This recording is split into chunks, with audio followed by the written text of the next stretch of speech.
Yahweh appeared to Abraham near the oak of Mamre.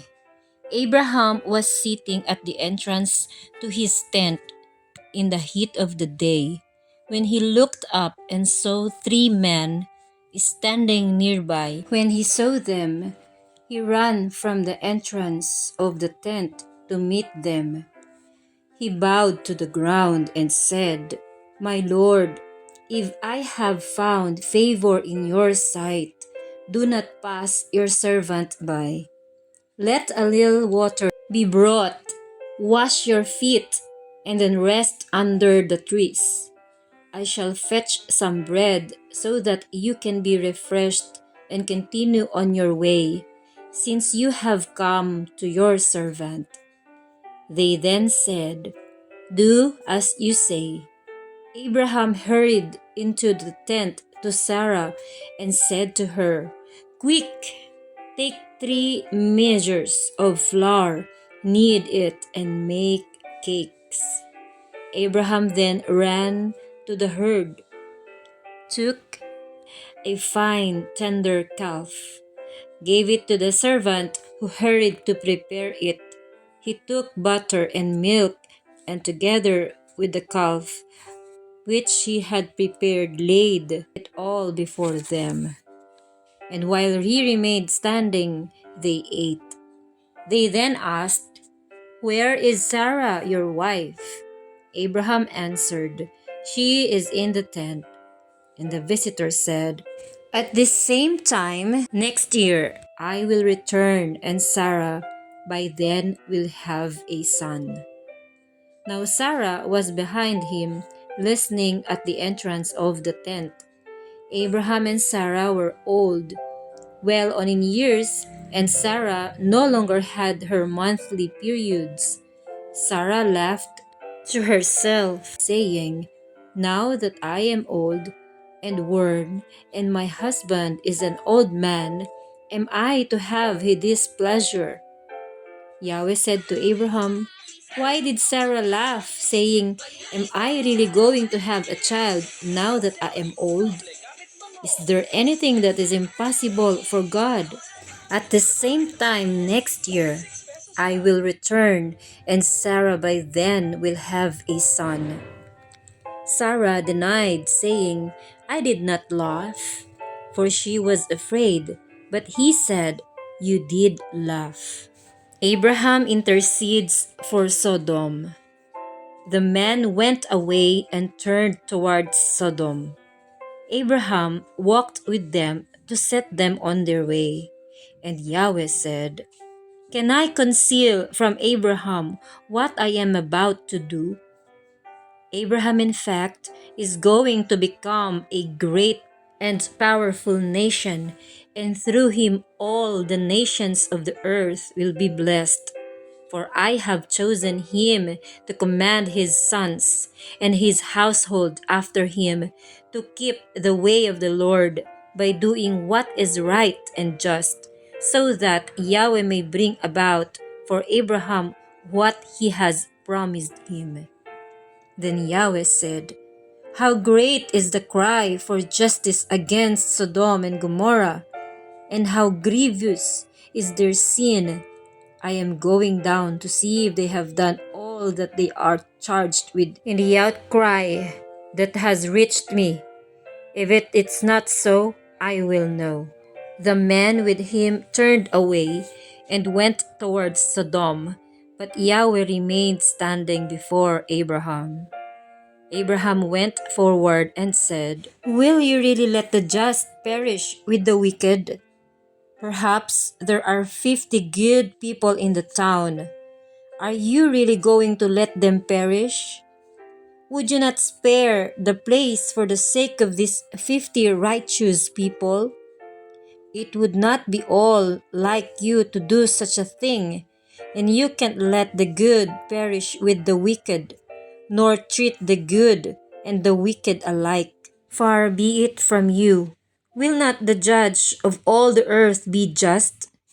Yahweh said, "If I find 50 good people in Sodom, I will spare the whole place for their sake." Abraham spoke up again, I know that I am very bold to speak like this to my Lord, I who am only dust and ashes. But perhaps the number of the good is 5 less than 50. Will you destroy the town because of 5? Yahweh replied, I will not destroy the town if I find 45 good people there. Again Abraham said to him, Perhaps there will only be 40. He answered, For the sake of 40 I will not do it.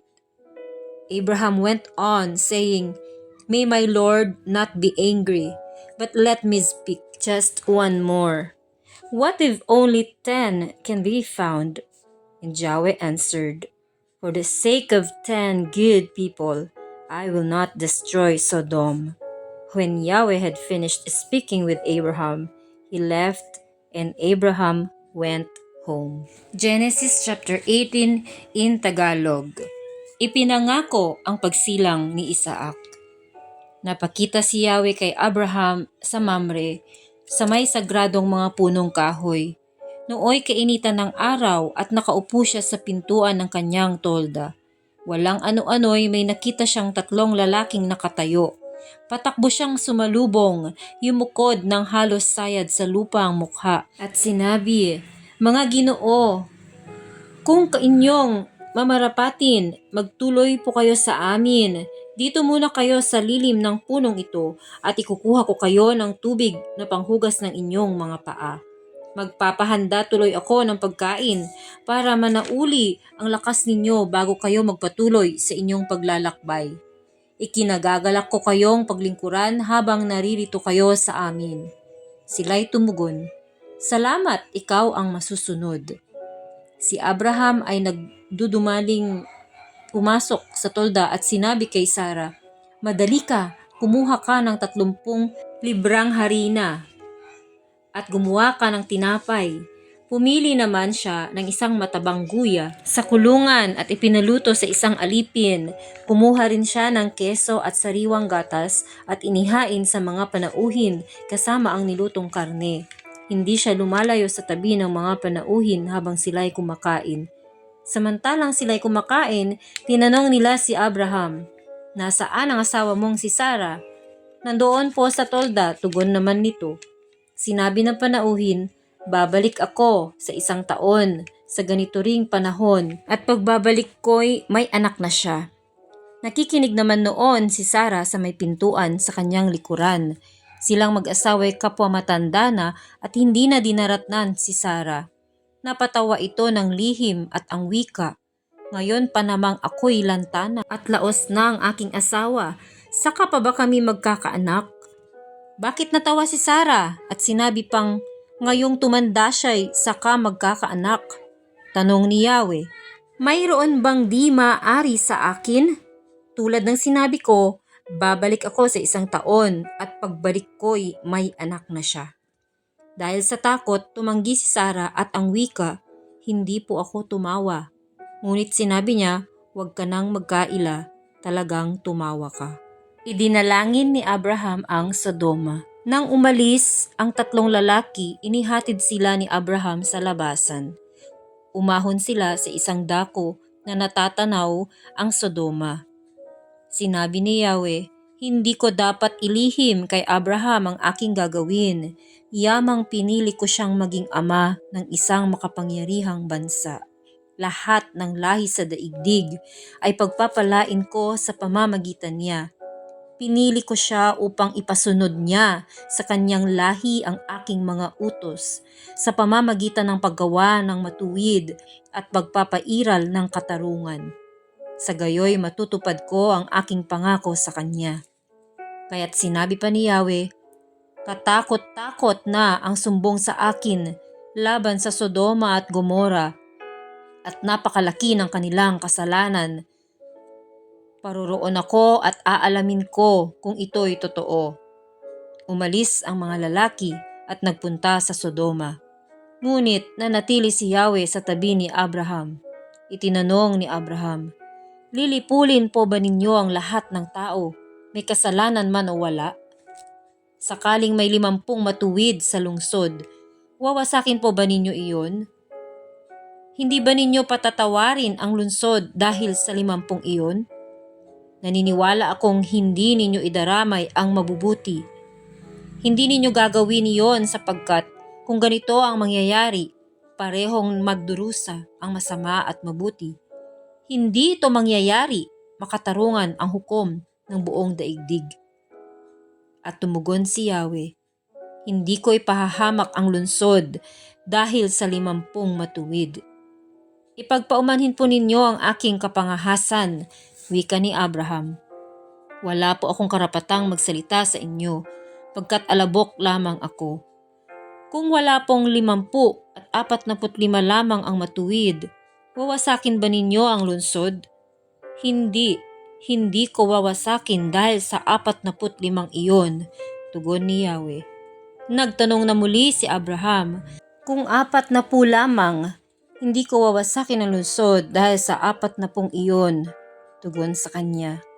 Huwag sana kayong magagalit, magtatanong pa ako, kung 30 lamang ang taong matuwid doon, hindi rin ninyo wawasakin? Sinagot siya, hindi ko wawasakin ang lungsod dahil sa 30 iyon. Sinabi pa ni Abraham, mangangahas po uli ako, kung 20 lamang ang matuwid na naroroon.